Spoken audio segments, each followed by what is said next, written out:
As a medic, I was trained to save lives.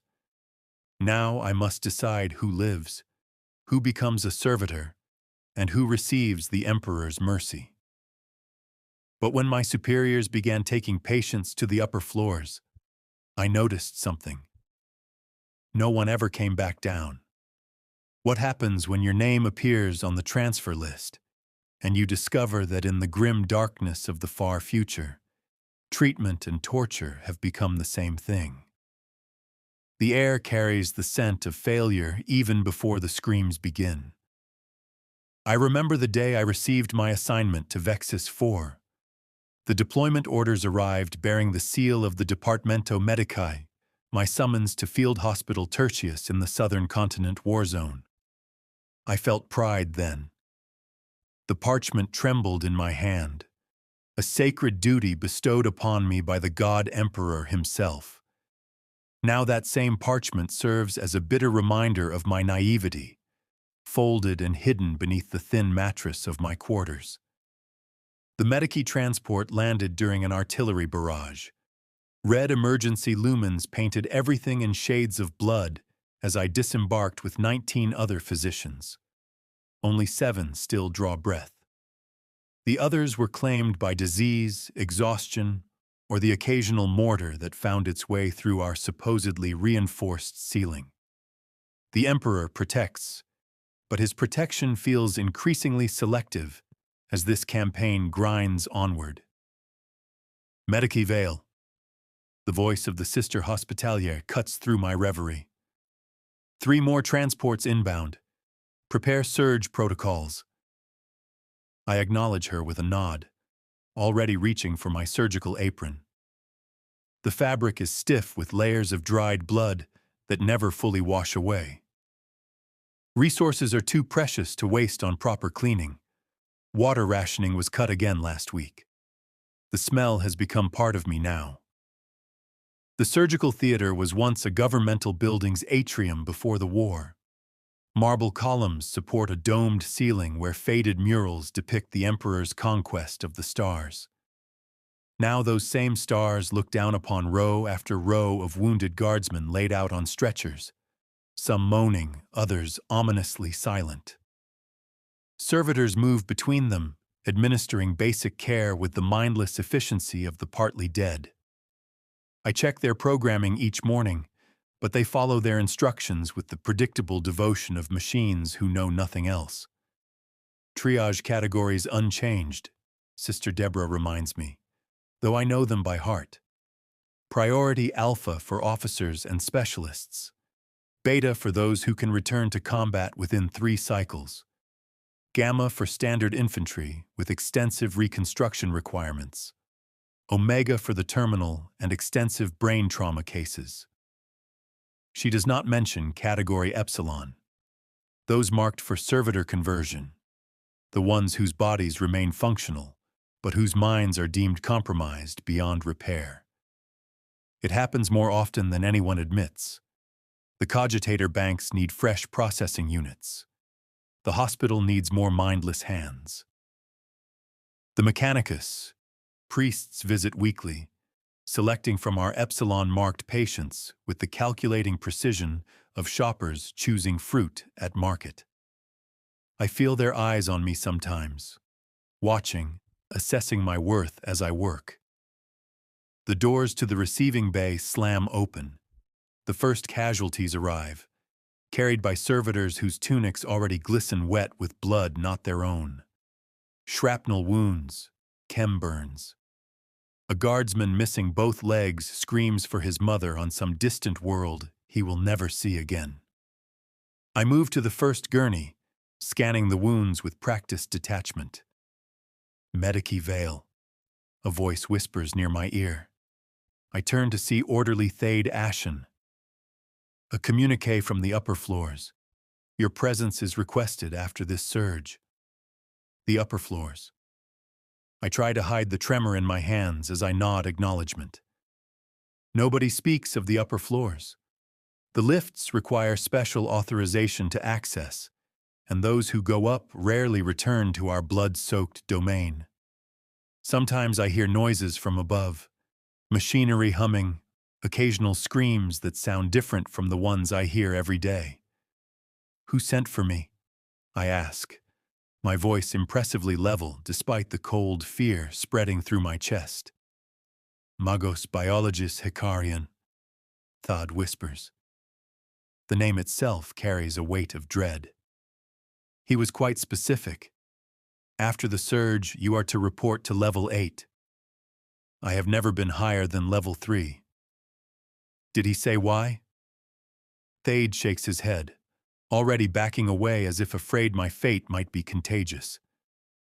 "Only that your research on neural regeneration was found." Interesting. The research, my forbidden study of alternative nerve stapling techniques that I thought no one had discovered. I had been careful, using only the brain tissue of those already marked Omega. Patients beyond salvation. I told myself I was being merciful, finding purpose in their final moments. But someone had noticed. Someone had been watching. A new patient is rolled before me, jerking me back to the present. Young, too young.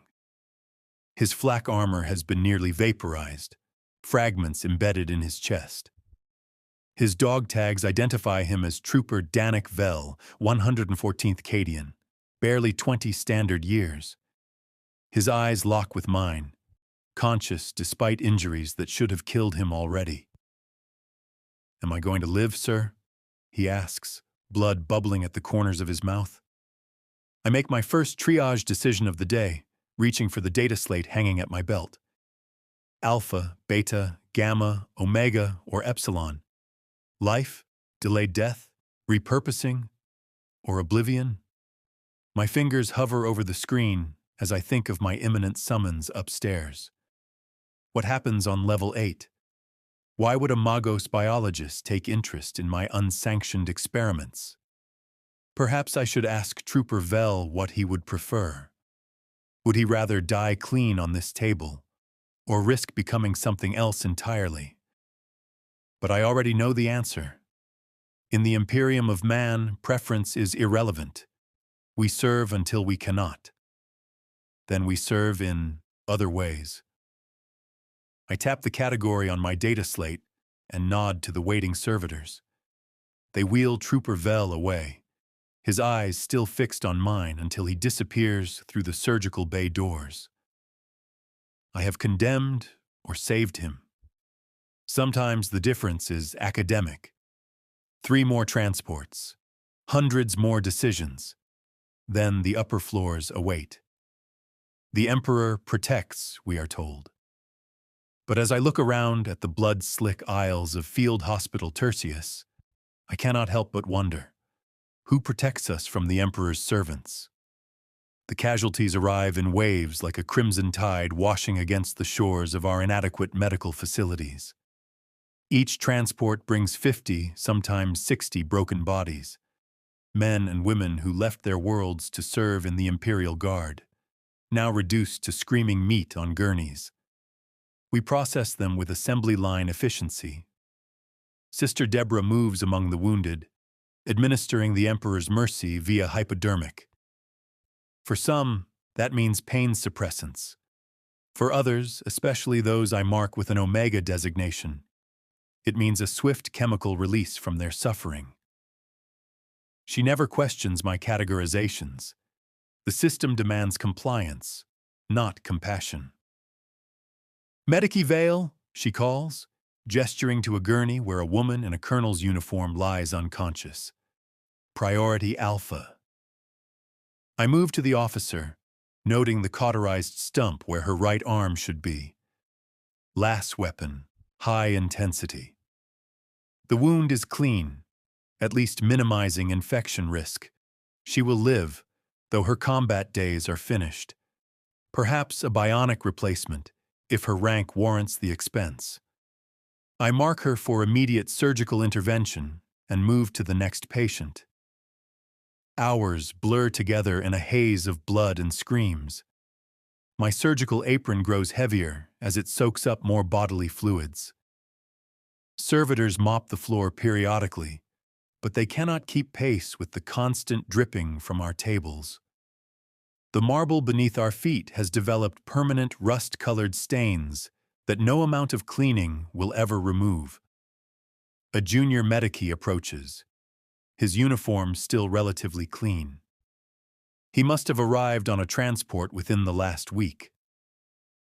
"Sir," he begins, his voice wavering, "I have a patient with extensive cranial trauma. The triage protocols indicate Omega designation, but his vital signs are stable." I follow him to a gurney where a guardsman lies perfectly still. The top of his skull has been sheared away by something sharp, exposing the pulsating brain beneath. Yet his chest rises and falls with mechanistic regularity, a breath every 4 seconds, perfectly timed. "Look at his eyes," I instruct the junior medici. The guardsman's eyes are open, unblinking, fixed on the ceiling. No pupillary response when I pass my hand over them. No reaction to pain stimulus when I press my thumb against his sternum. "The brainstem functions," I explain, "but higher cognition is gone. This is textbook epsilon category." The junior medici blanches. "Servitor, conversion?" But he was a sergeant. His men brought him in personally. His rank is irrelevant now. His body is intact. His autonomic functions stable. The Mechanicus will find use for him. I tap the designation into my data slate, then add, "If it troubles you, remember that he continues to serve the Emperor." Few deaths are so purposeful. The young medici nods stiffly and moves away. I wonder how long before he either accepts the system or breaks under its weight. The ones who break are usually sent upstairs. We never discuss what happens to them after. As the last of the casualties are processed, I become increasingly aware of my pending summons. Level 8, the domain of Magos biologist Hecarion. I have heard whispers about him from the other medici. He arrived 6 months ago with a contingent of Skitarii guards and strange equipment that had to be installed during a full quarantine of the upper floors. The official explanation was advanced research facilities to improve recovery rates. Yet our recovery rates remained unchanged, and the number of patients disappearing into the upper levels increased tenfold. "The surge is complete, medici," Sister Deborah informs me, her voice betraying unusual tension. "Orderly Thade asked me to remind you about your appointment."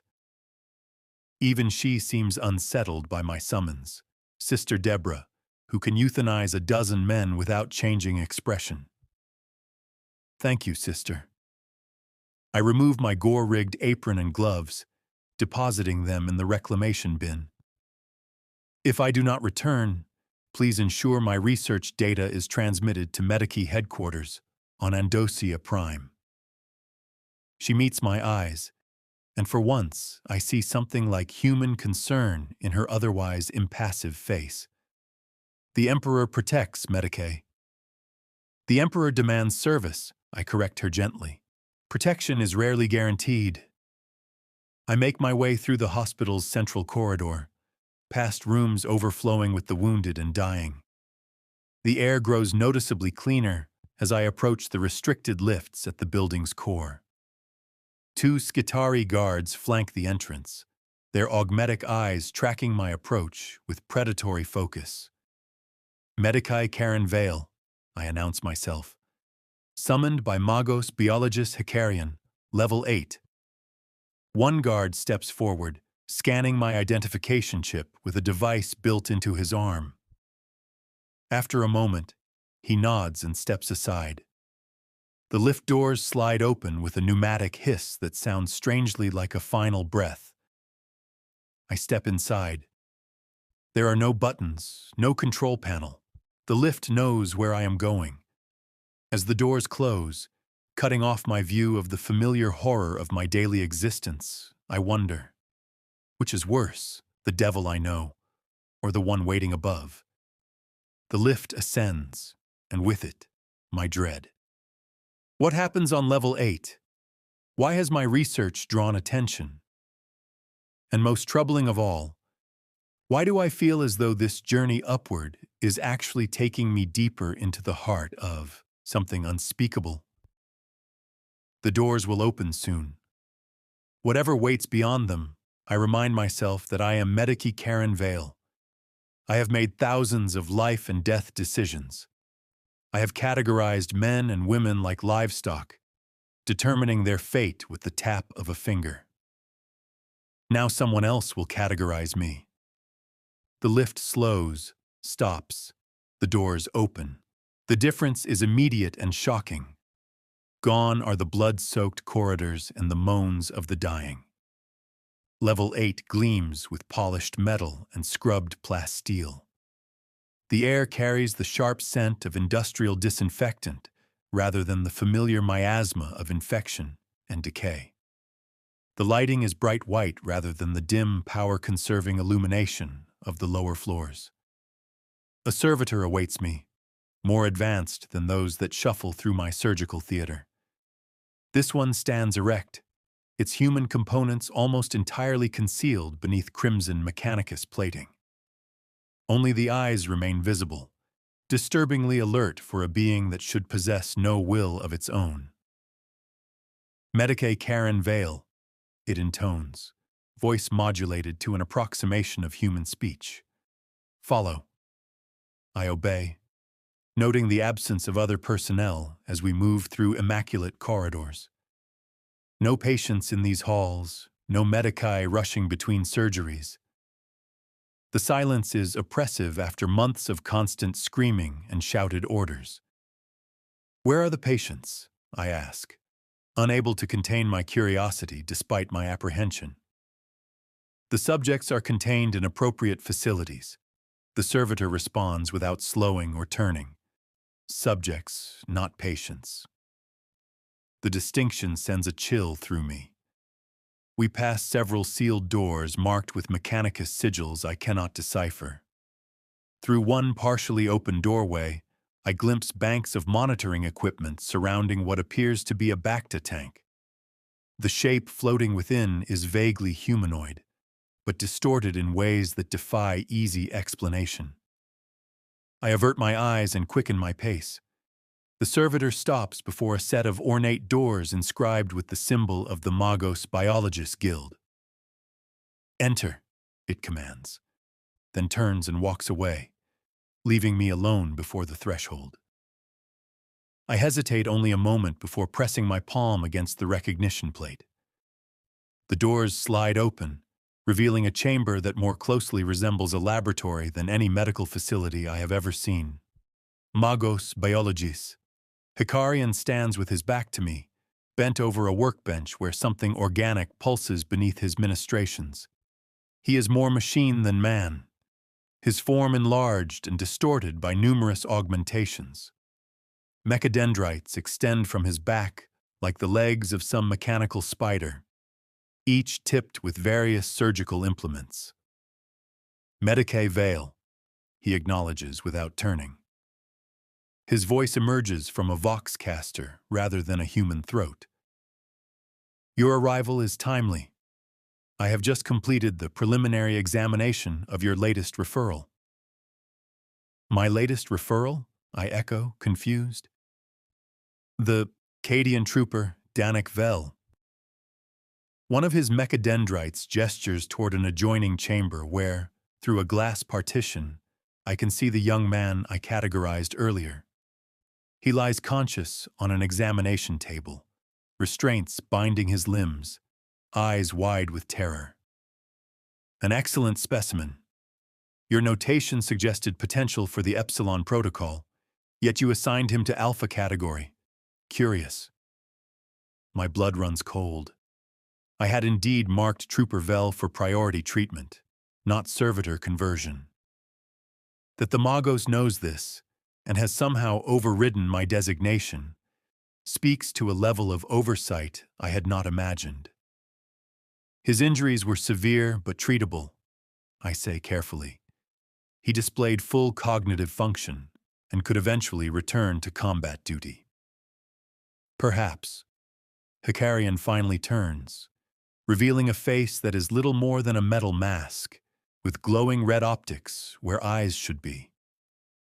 Or perhaps you recognize something in him that resonated with your unauthorized research. There it is, the true reason for my summons. My research aimed to improve neural regeneration techniques, I explain, struggling to keep my voice steady, to save those who might otherwise be lost. Indeed. Hecarion moves toward me with the whirring precision of well-maintained machinery. Your methods are unorthodox, but demonstrably effective. The question is not one of efficacy, Medici Vale, but of authority. Who granted you permission to improve upon established protocols? The question hangs between us, rhetorical and damning. Innovation without sanction is Tech-Heresy in the eyes of the Mechanicus. No one, I admit. I acted on my own initiative, based on patterns I observed in neural response to trauma. And yet, Hecarion continues, circling me slowly, your success rate in preserving cognitive function exceeds standard outcomes by 37%. This suggests either remarkable skill or dangerous deviation from approved techniques. I remain silent, uncertain whether I am being condemned or evaluated. Show me, he commands suddenly.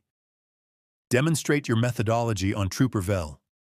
His injuries include significant neural trauma that standard protocols would deem irreparable.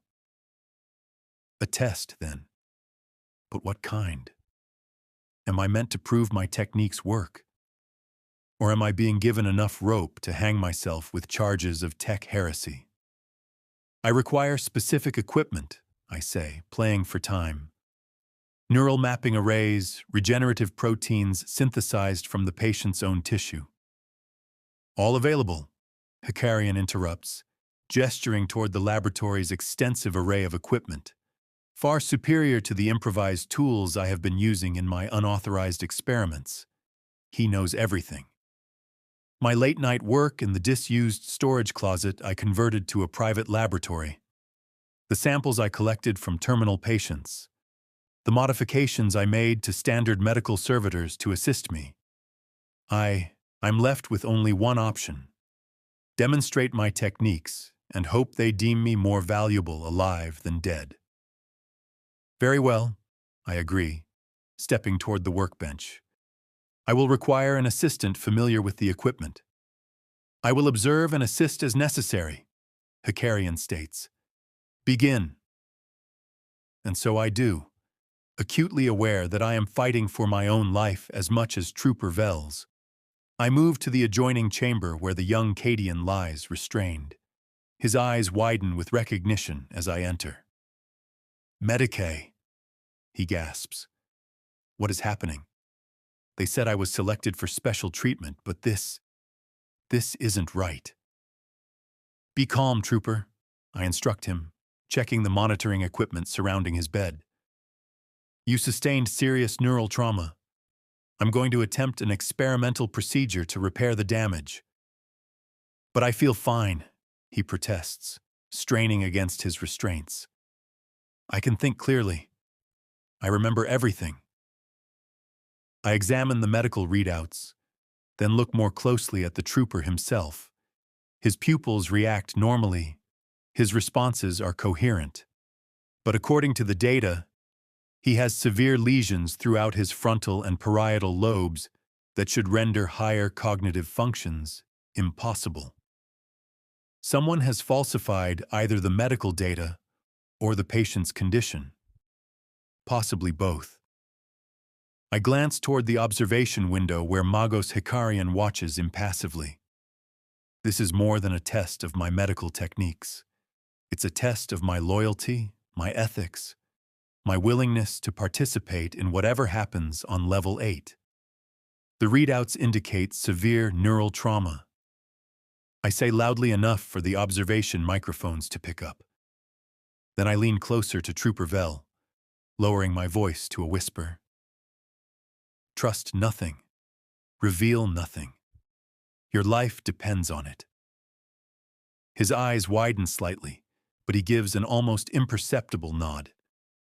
I straighten up and begin the procedure, carefully navigating between genuine demonstration of my techniques and protecting the clearly uninjured trooper from unnecessary intervention.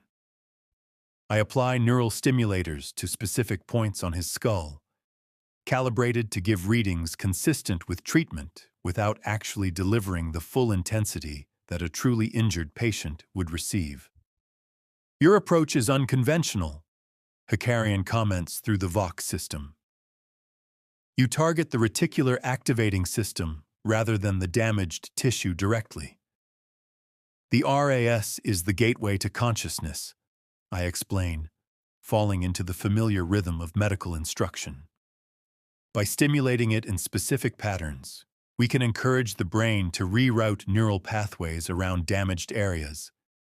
The brain effectively teaches itself to bypass the trauma. Fascinating, the Magos responds, and I detect something like genuine interest in his artificial voice. Continue. For nearly an hour, I perform a careful ballet of genuine demonstration and protective deception.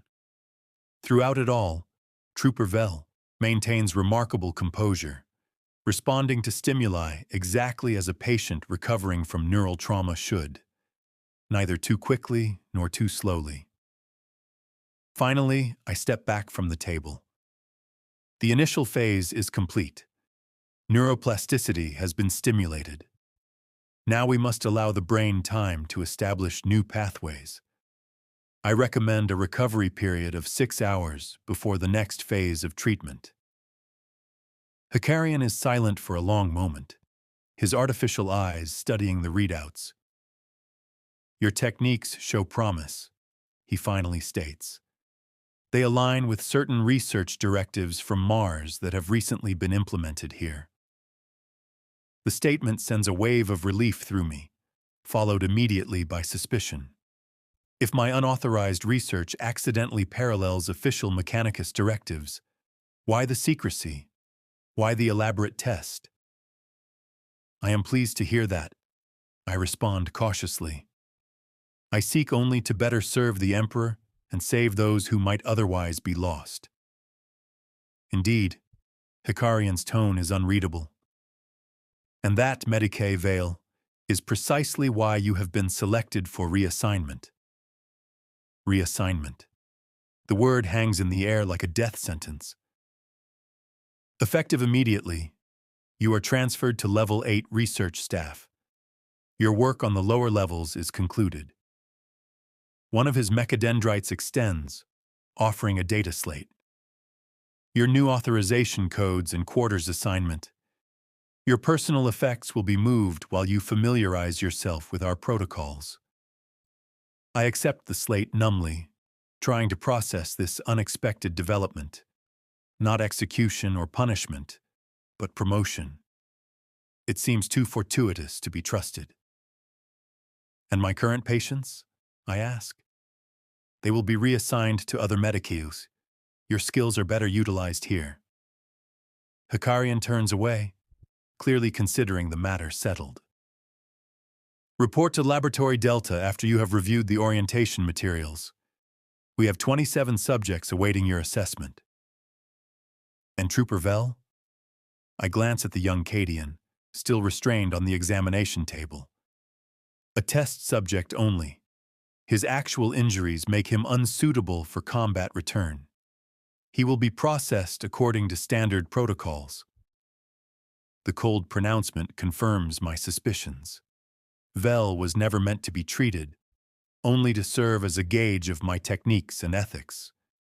And I have just demonstrated both to a being who views human life as merely another resource to be utilized efficiently. I understand, I say, though I understand nothing except that I have traded one moral quagmire for another, potentially more horrifying one. Excellent. Hecarion's Voxcaster emits a sound approximating satisfaction. Welcome to Project Lazarus, Medicae Vale. Here we do not merely treat the wounded. We redefine the boundaries between life death, and service to the Emperor. As I look at Trooper Vel's desperate eyes, I realize I have not escaped the system of categorization. I have merely moved higher within it, where the decisions may prove even more terrible, and the consequences far more profound. The Emperor protects, they say. But as I am learning, sometimes his protection takes forms more horrifying than the dangers it shields us from. Laboratory Delta exists in a state of clinical nightmare. I stand at the threshold. Authorization codes accepted, identity confirmed, damned by my own success. The chamber stretches before me, twice the size of our largest surgical ward below, yet containing only a fraction of the patients. Subjects, I correct myself. That is what they are called here. 27 examination tables arranged in 3 neat rows. Each bears a body in various states between life and death. Some still recognizably human. Others transformed by surgery and augmentation into something the common citizenry of the Imperium would struggle to recognize as kin. Medicae Vale. A female tech priest approaches, her face a smooth metal oval with a single optical lens where eyes should be. I am Engenseer Groththel, assigned as your orientation guide. Magos Hecarion has prioritized subjects 11 through 15 for your immediate attention. I follow her to the indicated tables, struggling to maintain professional composure. The subjects here bear injuries far beyond what I typically see below. A woman whose entire skeletal structure appears to have been replaced with a metal framework. Her skin stretched tight over the implants. A man with his skull opened and a strange device nestled where portions of his brain should be. Another whose limbs have been removed entirely, torso suspended in a nutrient bath, while mechanical appendages sprout from precisely cut ports in his flesh. These are the Lazarus protocols? I ask, voice carefully neutral. Phase 3 implementations, Thiel confirms. Subjects who have progressed beyond basic neural reconstruction to enhancement stage. Enhancement for what purpose? Thiel's optical lens focuses on me with mechanical precision. War, Medica Vale, always war. The Imperium requires soldiers who can withstand the horrors of modern combat. Conventional medici science merely repairs. Project Lazarus transforms. I approach the nearest subject, a man whose face is partially obscured by breathing apparatus. According to the data display, he was a tank commander whose vehicle suffered a catastrophic breach. Burns covered 80% of his body, and shrapnel severed his spine. By all conventional wisdom, he should have received the Emperor's mercy via euthanasia protocols. Yet here he lies, breathing steadily, neural activity registering on the monitors. His burned skin has been replaced with a synthetic polymer that mimics flesh but provides superior protection against heat and impact. Where his spine was severed, a mechanical bridge now connects the segments, theoretically allowing for restored motor function. He will walk again? I ask, studying the readouts. He will do more than walk, Thiel replies. Subject 14 will return to combat with enhanced capabilities. The synthetic skin can withstand temperatures up to 300 degrees. The spinal augmentation includes reflex enhancement circuitry that improves reaction time by 40%. And his mind? His memories? His sense of self? Thiel makes a gesture that might be dismissive on a more human frame. Cognitive function is preserved where tactically advantageous. Unnecessary psychological constructs are removed or suppressed. Unnecessary constructs, I repeat slowly. You mean his identity? His identity is Imperial Guardsman, she corrects me. All else is extraneous to his function. We eliminate disrupting elements. Fear response, pain sensitivity, emotional attachment, traumatic memory. What remains is a more efficient soldier. Horror blooms in my chest like a poisonous flower. This is far beyond the neural regeneration techniques I developed. This is not healing. It is not even the straightforward conversion to servitor status, which at least acknowledges that the human being is being transformed into something else. This is the deliberate fragmentation of a human soul under the guise of medical treatment. And the subject's consent to this procedure? I ask, already knowing the answer. Consent is implied through Imperial service. Thiel responds with the practiced ease of someone reciting doctrine. The form you signed upon joining the Departamento Medici included provisions for your body and skills to be utilized as deemed necessary for the Imperium's benefit. As I did. As we all do. The fine print of service that no one reads because refusing to sign means execution for dereliction of duty. I see, I managed to say, moving to examine the next subject. This one appears more conventional at first glance. A female guardsman with no visible augmentations, sleeping peacefully on her examination table. The data readout indicates standard vital signs, though her neural activity shows unusual patterns. Subject 12 represents our most promising advancement, Thiel informs me with a note of pride in her mechanical voice. No physical enhancement was required. Her modifications are entirely neurological. I scan the medical history. Corporal Amarina Thex, 31st Elysian Drop Troops, captured by the enemy and subjected to prolonged torture before extraction by Imperial forces.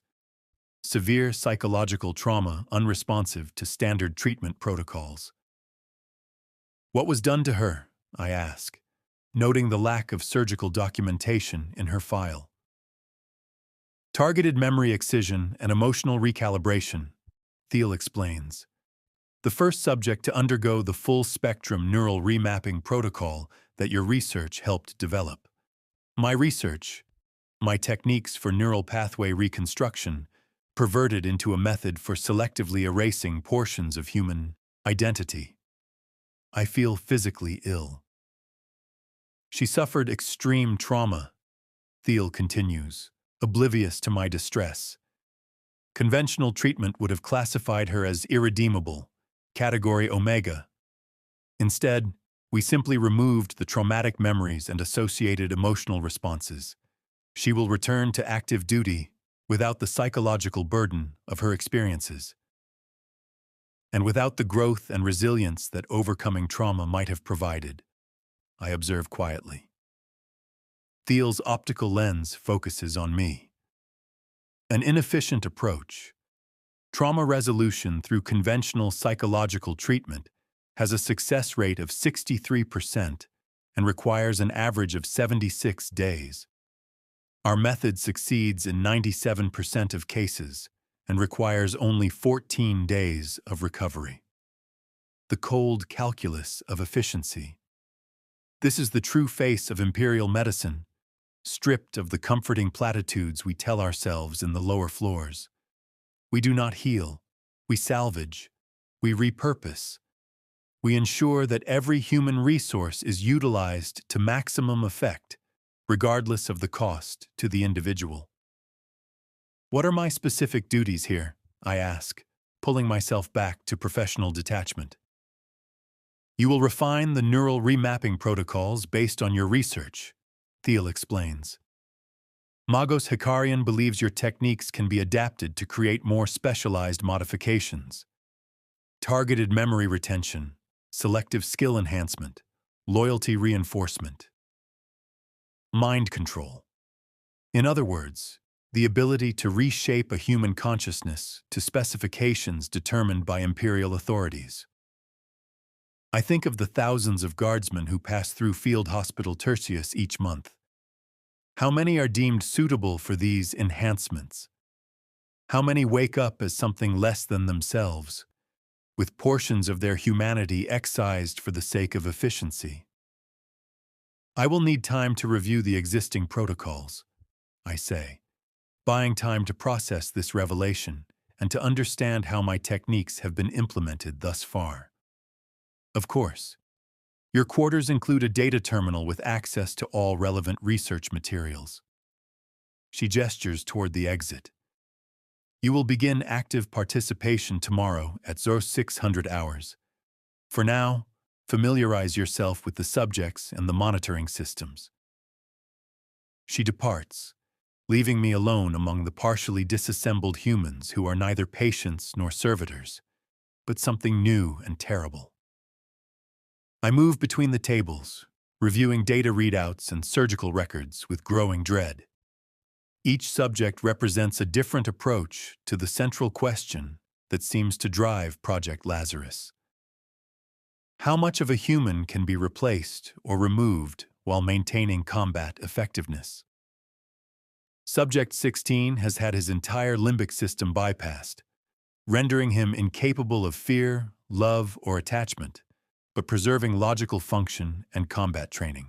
Subject 20 has been fitted with an experimental memory implant that can upload tactical data directly to her consciousness. Subject 23 exists primarily as a brain and partial spinal column, the rest replaced with machinery that makes him more weapon than man. They call this healing. They call this service to the Emperor. As I complete my rounds, I notice a sealed door at the far end of the laboratory. Unlike the other entrances, this one bears additional security measures and warning sigils. The designation on the door reads, Phase 4 Implementation. If these horrors represent Phase 3, what could possibly lie beyond that threshold? I check the data slate Hecarion provided, scanning my new authorization codes. According to the security clearance, I have access to all areas of Level 8 except the Phase 4 chambers. Those require special authorization from the Magos himself. Turning away from the forbidden door, I locate a monitoring station and begin the process of acquainting myself with the systems that keep these unfortunate souls in their twilight state between humanity and machinery. The interface is more sophisticated than anything available in the lower floors, with detailed neural mapping displays that show real-time brain activity across multiple regions. As I study the readouts, I notice something strange. Subject 12, the guardswoman with the supposedly excised memories, shows activity patterns in her hippocampus consistent with memory retrieval during REM sleep. According to the surgical records, those portions of her brain were specifically targeted for recalibration. They should not be active. I check the other subjects with neural modifications. Similar anomalies appear in varying degrees. Subject 16, whose emotional centers were bypassed, shows subtle activity in his amygdala when monitoring systems play recorded battle sounds. Subject 20, with her tactical data implant, exhibits unusual patterns in regions associated with identity and self-awareness. The modifications are failing. Or perhaps more accurately, the human consciousness is fighting back against the imposed limitations. I sit back from the terminal, mind racing with implications. If the neural remapping is impermanent, if the human psyche naturally attempts to rebuild severed connections, then the entire Project Lazarus approach is fundamentally flawed. These subjects are not being transformed into more efficient warriors. They are being placed in a state of constant neurological conflict between their modified functions and their natural healing processes. No wonder they keep them sedated between procedures. Awakening would bring not just physical pain, but the existential horror of a consciousness at war with itself. I hear footsteps approaching and quickly switch the terminal display to a standard monitoring view. A Mechanicus servitor approaches, moving with the unnatural precision of its kind. Medici Vale, it intones. Your presence is required in Orientation Chamber 2. Please follow. I comply, following the servitor through corridors that grow increasingly sterile and machine-like as we move deeper into Level 8. The walls here are not the repurposed marble of the former governmental building, but installations of gleaming metal and humming machinery that speak to significant Mechanicus investment. The orientation chamber resembles a surgical theater, but the equipment is unlike anything I have used before. At the center stands a chair fitted with restraints and surrounded by arcane machinery that pulses with energy. Neural interface probes hang from articulated arms above the chair, their tips gleaming with unholy purpose. "Your orientation will commence," the servitor announces, gesturing toward the chair. "Please be seated." Understanding dawns with sickening clarity. This is not an orientation in the conventional sense. This is where they ensure compliance, where they guarantee loyalty to Project Lazarus, perhaps even where they make adjustments to ensure enthusiasm for the work. "Is this standard procedure for new staff?" I ask, remaining at the threshold. "All personnel must undergo neural compliance verification," the servitor confirms. "The process ensures alignment with project objectives and security protocols. They intend to use their own techniques on me, to reach into my mind and reshape it to their specifications, to ensure that any moral qualms or ethical concerns are conveniently excised in the name of efficiency." "I see," I say, mind racing. "And Magos Hecarion oversees this process personally?" "The Magos monitors all compliance procedures." The servitor confirms. "Please be seated." Delay extends procedure duration and discomfort. So Hecarion is watching, though not physically present. This gives me a slim opportunity if I can think quickly enough. "Of course," I agree, moving toward the chair with false confidence. Though I would like to clarify one technical matter before we begin. My research on neural pathway reconstruction specifically noted the importance of preparation routines to minimize rejection patterns. Has this been incorporated into the compliance verification protocol?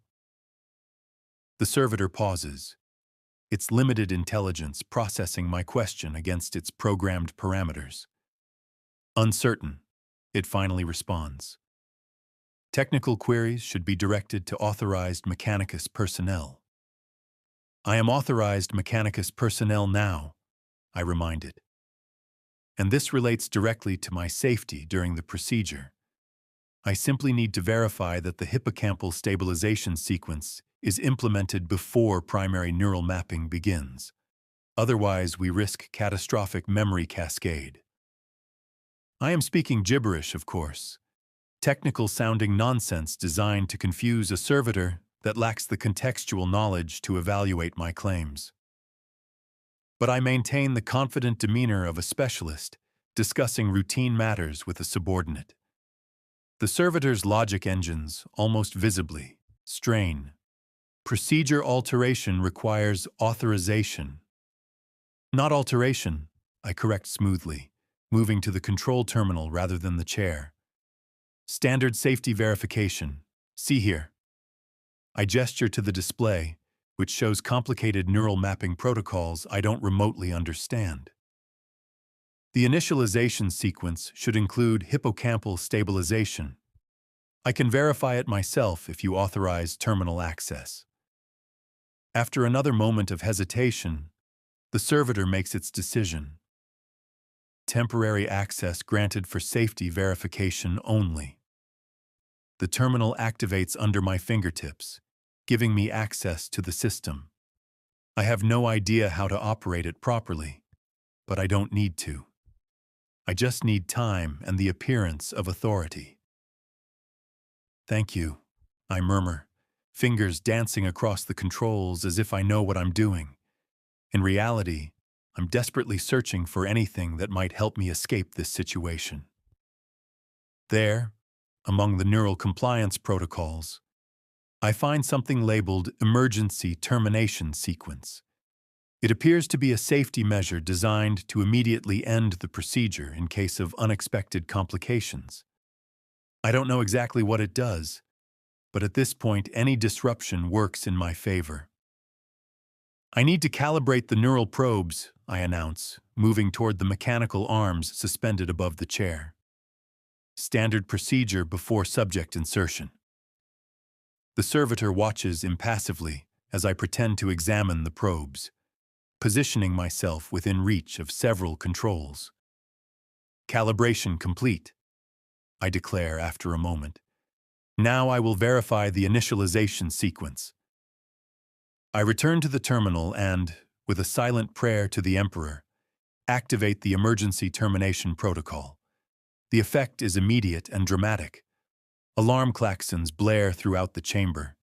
The neural interface arms retract violently into their housing. Emergency shutters slam down over the entrance, and the lighting shifts to red warning indicators. Critical system failure detected, announces an automated voice over the Vox system. Neural interface containment breach possible. Emergency lockdown initiated. All personnel evacuate immediately. The servitor, programmed to respond to safety protocols, immediately moves toward a previously hidden emergency exit that has opened in the wall. Neural compliance suspended, it intones. Follow evacuation procedures. Instead of following, I rush back to the terminal. In the confusion, I have perhaps seconds to access information before someone overrides the emergency protocol remotely. I pull up the facility map, quickly memorizing the layout of Level 8 and noting the locations of security checkpoints. Most importantly, I locate the service lifts. Unlike the main elevators, which require specific authorization for each level, the service lifts are designed for maintenance personnel and emergency evacuation. According to the schematic, they connect all levels from the subsurface maintenance areas to the roof. I also notice something strange about the facility layout. The sub-level designations extend far deeper than they should for a repurposed governmental building. Level -8 is marked as primary research containment, with no further details provided. 8 levels above ground, 8 levels below. The symmetry seems deliberate and unsettling. The terminal suddenly goes dark as someone remotely cuts power to the room. My time is up. I rush toward the emergency exit the servitor used, slipping through just before the portal seals itself shut.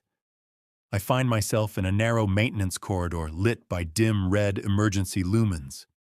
Distant alarms continue to sound, and I can hear the mechanical thrum of security servitors mobilizing. I need to move quickly. According to the mental map I've constructed, the nearest service lift should be 2 intersections ahead, then left down a secondary corridor. I move as quickly as I dare, listening for sounds of pursuit. The corridor layout matches my memorized schematic, and I soon find myself facing the service lift doors. Unlike the ornate main elevators, this is a simple industrial platform designed for moving equipment and supplies. A basic control panel shows buttons for all 16 levels, from 8 to -8. I hesitate. The upper levels likely offer no escape, as they would be the first place Hecarion would look for me. The lower floors of the hospital where I worked until today might provide temporary shelter among familiar faces, but eventually they would find me there. That leaves the negative levels. Unknown territory, potentially even more dangerous than what I've seen above, but also unlikely to be the first place they search for an escaping Medicae. I press the button for level -1, reasoning that I can reassess from there. The lift judders into motion, descending into the unknown depths beneath Field Hospital Tertius. As the lift carries me downward, I try to organize my thoughts and develop some semblance of a plan. I know too much to be allowed to escape. Project Lazarus represents a fundamental perversion of Imperial medicine, even by the Imperium's brutal standards. If word of these experiments reached the wider Mechanicus or the ecclesiarchy, questions would be asked. regardless of the project's military value. My only hope lies in finding evidence concrete enough to secure protection from authorities outside Hecarion's influence, or, failing that, a way off this Emperor-forsaken planet entirely. The lift slows to a stop, and the doors slide open to reveal level -1. The difference from the upper floors is immediately apparent. Gone are the sterile laboratory environments and sophisticated medical equipment. This level resembles a storage facility with wide corridors lined with sealed containers and equipment pallets. The lighting is utilitarian, and the air carries the scent of machine oil and preservative chemicals. I step cautiously from the lift, listening for any sound of activity. The level seems deserted, likely evacuated during the emergency alert I triggered. That gives me precious time to explore and determine my next move. Moving between towering stacks of crates, I examine markings and manifest tags, searching for anything that might explain what lies in the levels below. Most containers hold mundane supplies: medical equipment, replacement parts for servitors, bulk pharmaceuticals, nothing that would require such secrecy. Then I find something unusual: a sealed refrigeration unit bearing Mechanicus warnings and biohazard sigils. The manifest label reads, "Specimen Transfer Containers, Phase 4 Trial, Authorized Personnel Only." Phase 4. The mysterious final stage of Project Lazarus that required special authorization beyond even what Hecarion had granted me. I examine the container, noting that it requires a specific access code to open. I don't have the code, but my Medicae authorization might grant me access to the manifest details. I scan my identification chip against the container's logistic cogitator. To my surprise, the cogitator accepts my credentials and displays the manifest contents. What I read turns my blood to ice. Tyranid biomaterial. Classification: extreme hazard. Genetic sequences isolated from Hive Fleet Kraken specimens. Authorized by Inquisitorial Mandate 775 Delta 93, Tyranid genetic material. The most dangerous Xenos life forms known to the Imperium, capable of adapting to any environment, any weapon, any tactic. And someone is bringing their biological material into a facility where human subjects are being experimentally modified. The implications are too horrifying to contemplate. Is Project Lazarus attempting to incorporate Xenos biological adaptations into human soldiers? Such Tech-Heresy goes beyond mere efficiency improvements or psychological conditioning. It borders on the creation of abominations that violate the very foundation of Imperial doctrine. A distant sound of mechanical movement snaps me back to my immediate predicament. The security systems are being reset, which means my window of opportunity is closing. I need to move deeper, find more concrete evidence, and locate a way to escape with that evidence intact. I return to the service lift.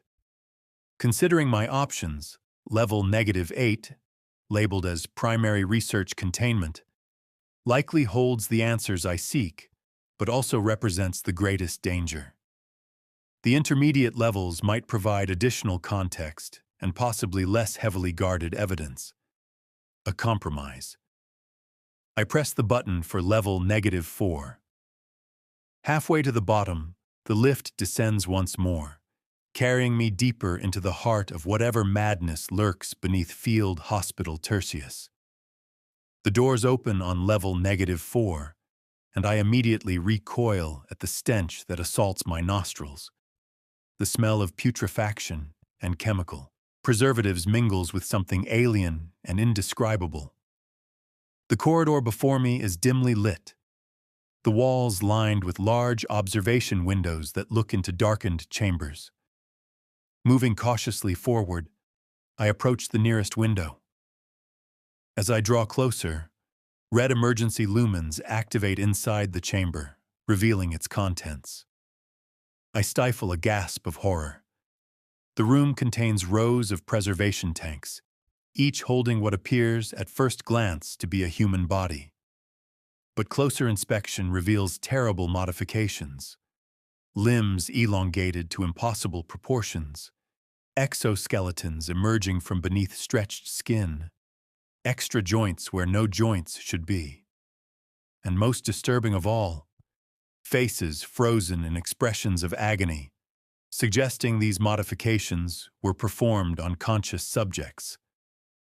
The plaque beside the window reads, Phase 2 Failures, Genetic Incompatibility Series. These are not successes being prepared for battlefield deployment. These are the failures, preserved for study. The unfortunate souls whose bodies rejected whatever abominable modifications were attempted. I move to the next window. Here the tanks contain more recognizably human subjects, but each bears subtle modifications to their basic structure. Enhanced musculature that ripples unnaturally beneath pale skin. Reinforced bone structures visible through translucent flesh. Sensory organs modified for unknown purposes. Phase 3 Developmental Series, the plaque announces.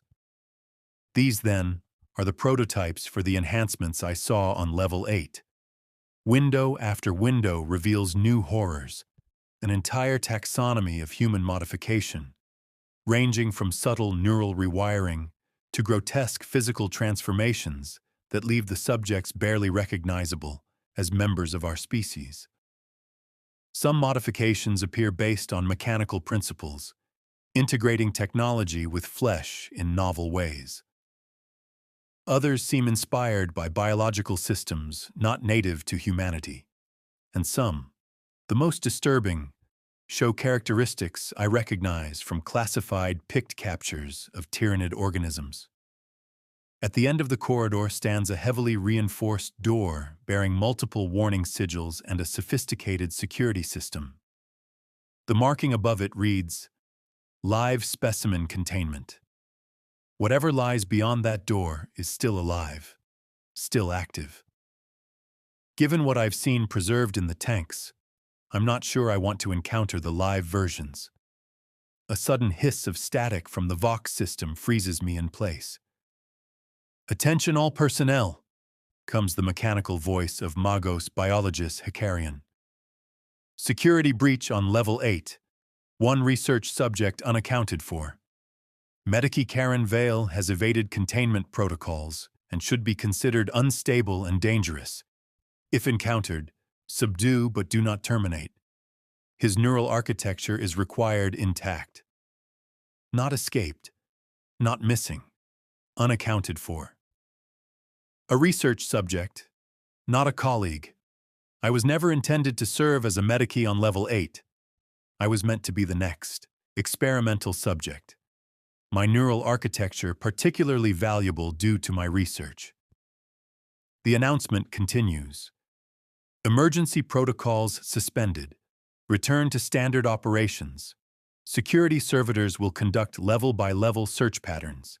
Seal all transit points between levels. The service lifts will soon be locked down. If I'm going to find evidence and escape, I need to move quickly. But where? Ascending risks encounter with security forces searching from the top down. Descending brings me closer to whatever primary research is being conducted on Level -8. Before I can decide, a new sound reaches me. From behind the reinforced containment door comes a scraping, chittering noise that raises the hair on the back of my neck. Something large is moving within. Something that shouldn't exist within an Imperial facility. The decision is made for me. Whatever horrors await below, they cannot be worse than what approaches from within the containment chamber. I sprint back to the service lift, jabbing the button for Level -8 with desperate force. As the doors slide closed, I catch a glimpse of the containment door at the corridor's end beginning to buckle outward, as if struck by tremendous force from within. Then the lift descends, carrying me toward the heart of Project Lazarus, where I suspect the full extent of Hecarion's Tech-Heresy awaits. Level -8 announces itself with absolute silence. When the lift doors part, I am greeted not by alarms or security forces, but by a stillness so complete it feels almost solid. The air here is cooler, processed and filtered to a degree that removes all trace of the hospital above or the horrors of the intermediate levels. I step cautiously into a circular antechamber lined with data terminals and monitoring equipment. The walls curve gently, formed not of the prefabricated panels common to Imperial installations, but of some smooth, slightly iridescent material I cannot immediately identify. The effect is subtly disorienting, as if the dimensions of the space shift slightly when viewed from different angles. At the center of the chamber stands a circular platform surrounded by a ring of softly glowing runes. Beyond it, a single massive door bears the sigil of the Ordo Xenos division of the Imperial Inquisition. The presence of an inquisitorial seal confirms my worst fears. This goes beyond unauthorized experimentation or even routine Tech-Heresy. This has sanction from the highest and most secretive authorities of the Imperium itself. I approach the nearest data terminal, wondering if my newly granted credentials will provide access. To my surprise, the screen activates at my touch, recognizing the subcutaneous identification chip all Medica personnel receive upon commissioning. Identity confirmed, Medica Karen Vale. Project Lazarus, Phase 4, access granted. Magos biologist Hecarion has added you to the authorized personnel roster. Welcome to Genesis Chamber. Either my escape has not yet been reported to the system, or this is an elaborate trap. Regardless, I have a brief window to learn what I can before Hecarion's forces find me. The terminal offers access to research logs, subject data, and facility schematics. I choose the research logs first, hoping to understand what Project Lazarus truly entails. The first entry is dated 3 years ago, coinciding with the initial Tyranid incursion into the Varthus system. Specimen acquisition successful. Splinter fleet remnants contained and isolated by Ordo Xenos strike force. Primary adaptation organ cluster extracted intact. Commencing analysis of synapse creature neural structure. Subsequent entries document a progressive research program studying Tyranid biological adaptability, with particular focus on the hive mind's ability to maintain control over countless organisms through synaptic connection. 6 months later, the first references to human integration appear.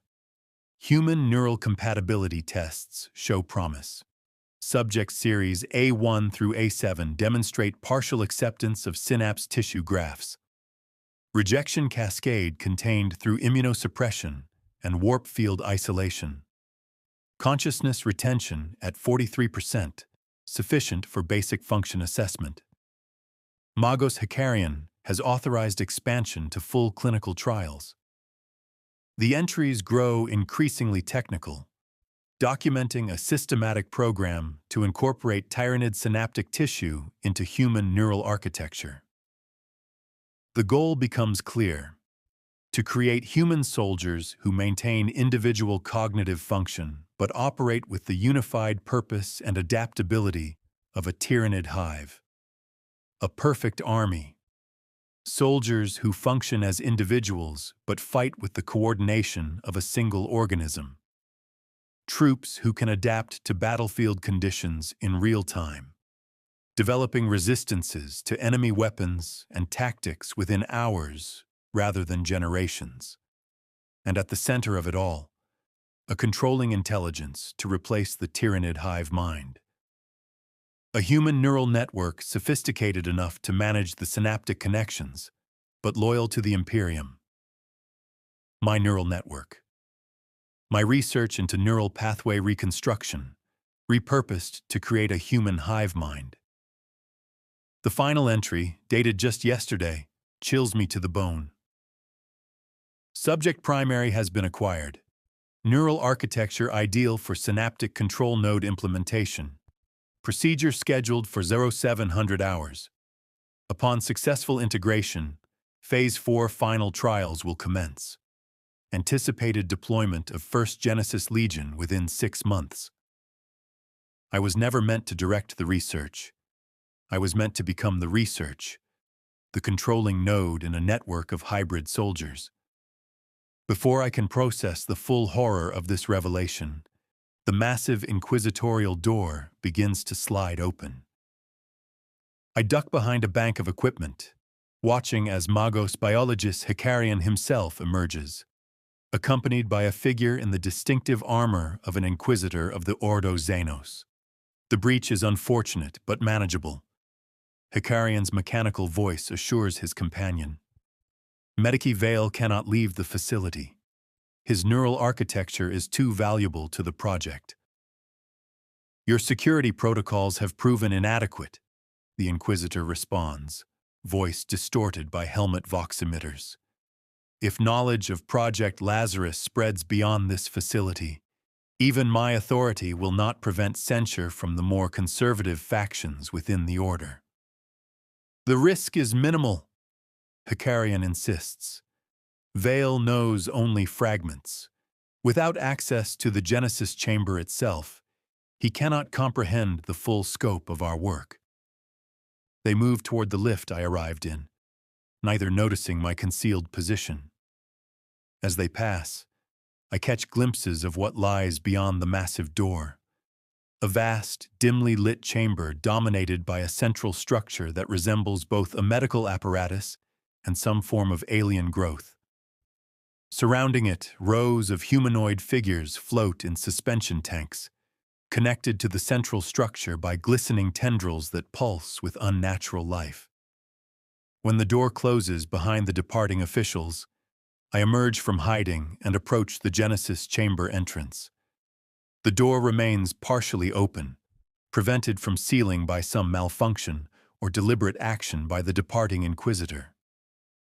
I hesitate at the threshold, knowing that what lies beyond will likely shatter any remaining faith I have in the Imperium I have served. But knowledge is my only weapon now, my only hope of escaping with enough evidence to perhaps find protection from someone with the authority to stop this abomination. I slip through the gap into the Genesis chamber. The space beyond defies easy comprehension. What appeared from a distance to be a single chamber is in fact a vast complex extending downward in concentric rings, like an inverted amphitheater or the interior of a massive arthropod hive. Each ring holds dozens of suspension tanks containing human forms in various stages of transformation. The central structure rises from the lowest point, a twisted spire of biological and mechanical components that reaches almost to the ceiling far above. At its core, partially obscured by pulsating membranes, I glimpse something that resembles a massive brain, far larger than any human organ, but bearing the unmistakable convolutions of cerebral tissue. This is the endpoint of Project Lazarus. Not enhanced human soldiers serving the Imperium, but a new form of hybrid being, neither human nor Tyranid, controlled by a central intelligence grown from harvested neural tissue. Movement draws my attention to the nearest suspension tank. The figure within, superficially human, but bearing subtle alterations to its basic structure, turns its head to track my movement. Its eyes open, revealing pupils that contract vertically like those of a reptile, or more disturbingly, a Tyranid organism. It recognizes me. Worse, it seems aware, conscious of its condition and surroundings. These are not mindless servitors or combat automatons. These are thinking beings trapped in a nightmarish transformation. The figure raises one hand to the glass separating us. Its fingers have elongated, the joints multiplied, The skin hardened into a carapace-like covering. With one sharp nail, it begins to trace letters on the inside of the glass. HELPUS. More movement catches my eye. Throughout the chamber, other subjects are stirring, turning to face me, reaching out with partially transformed limbs. Some try to speak, their mouths moving behind breathing apparatus. Others tap against the glass of their tanks, creating a growing percussion that echoes through the vast space. They were waiting. Somehow they knew someone would eventually come who was not part of the project. Someone who might see them as victims rather than subjects. Someone who might help. But what can I do? I am one medici against the combined authority of the Mechanicus and the Inquisition. I have no weapons, no authority, no means to free these unfortunate souls, many of whom are probably beyond saving even if I could release them. Then I noticed something important about the central structure. The pulsating brain-like mass at its center is connected to each suspension tank by tendrils that carry the same synaptic fluid documented in the research logs. It is the control node for the entire system, the artificial hive mind that will eventually direct the Genesis Legion. And it remains incomplete. According to the logs, it awaits integration with my neural architecture. Without that final component, the system is vulnerable. The idea forms with terrible clarity. I can destroy it, not by force, which I lack, but by corruption, by introducing a fatal flaw into the synaptic network that will cascade through the entire system. My medical implants include emergency stimulants designed to maintain function during extended surgeries. One particular compound, a powerful neurotransmitter booster, would be catastrophic if introduced to the delicate balance of the synaptic fluid. It would trigger an uncontrolled cascade of neural activity, essentially causing the network to experience a massive seizure. I make my decision. Moving quickly to the central control panel, I use my medical credentials to access the system. As expected, basic monitoring functions are available even without higher authorization. I call up the network status display, confirming my theory about the central node's vulnerability. The subjects watch me, some pressing closer to the glass of their tanks, others making frantic gestures I cannot fully interpret. They sense something is about to happen, though they cannot know what. I remove the stimulant injector from my medical kit, modifying the delivery system to connect with the network's maintenance port. Once introduced to the central node, the compound will spread throughout the system via the synaptic connections. Warning klaxon suddenly blares throughout the chamber. On the status display, red warning indicators flash.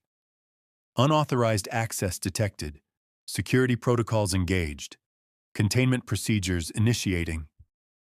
They've found me, or at least detected my presence in the system.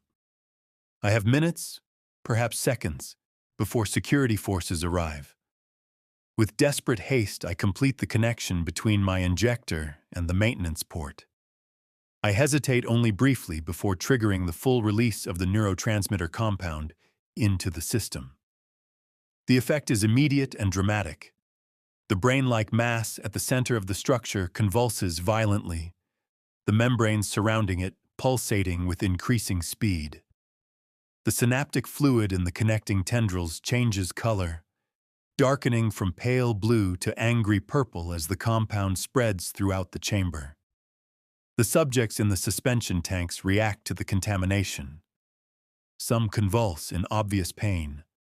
Others remain eerily still, watching with those disturbing vertical pupils as their fate unfolds. The one who wrote on the glass presses its palm flat against the surface, maintaining eye contact with me. Its expression is impossible to read on its partially transformed face, but I sense something like gratitude beneath the pain. Alarms escalate in intensity as the compound reaches critical concentration in the network. The status display flashes increasingly urgent warnings. Neural network destabilizing. Synaptic cascade failure imminent. Emergency containment failing. Recommend immediate evacuation and facility sterilization. The doors at the upper levels slam open as security forces arrive.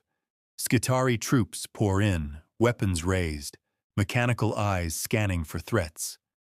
Magos Hecarion strides among them, his mechadendrites writhing in obvious agitation. "Veil!" his voxcaster booms across the chamber. "What have you done?" "What you should have done," I call back. "Ended this abomination before it could spread beyond Varthus." "You understand nothing," Hecarion snarls, the emotion surprising from his mechanical voice. This was humanity's salvation, the only hope against the Tyranid threat. "Becoming what we fear is not salvation," I respond. "It's surrender." The central structure begins to emit a high-pitched keening sound as the neural cascade accelerates. Tanks throughout the chamber crack as their occupants thrash with increasing violence. Synaptic fluid sprays from rupturing connections, sizzling where it contacts exposed metal.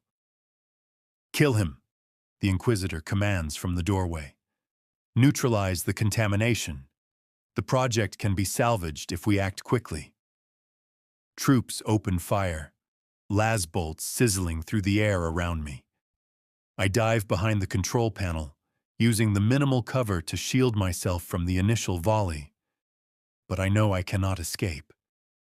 The damage I've done to the system is catastrophic, but not yet irreversible. If they capture me alive, they might use my neural architecture to rebuild what I've destroyed. There is only one way to ensure Project Lazarus dies here. I reach once more for my medical kit, removing the final emergency injector. This one contains a very different compound, a fast-acting toxin kept for merciful euthanasia of patients beyond saving. The subject who wrote on the glass watches me prepare the injector. It nods once, a surprisingly human gesture from its increasingly alien face. "For what it's worth," I say, though it cannot hear me through the glass. "I'm sorry I cannot save you. Any of you." Las fire intensifies around my position. The central structure begins to collapse under the strain of the neural cascade.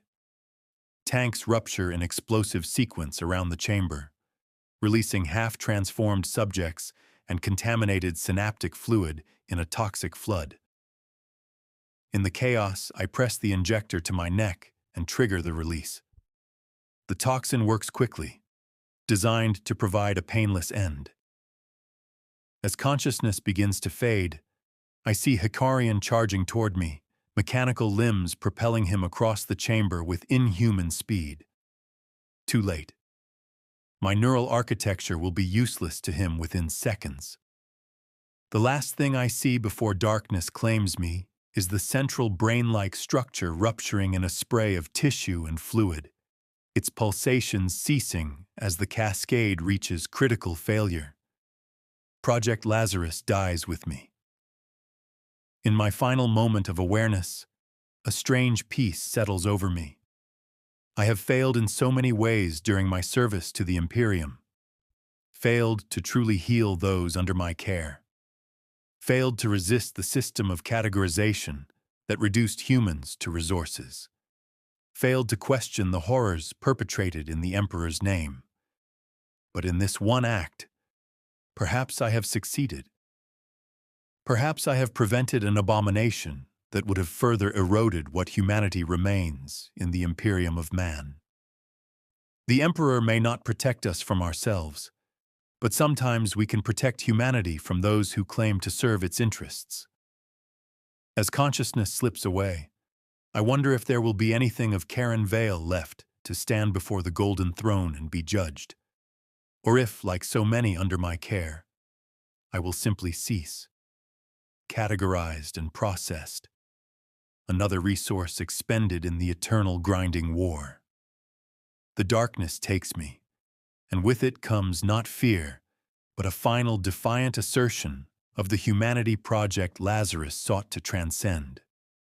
I choose this end, not for the Emperor, not for the Imperium, but for the sake of remaining human in a galaxy that has forgotten what that means.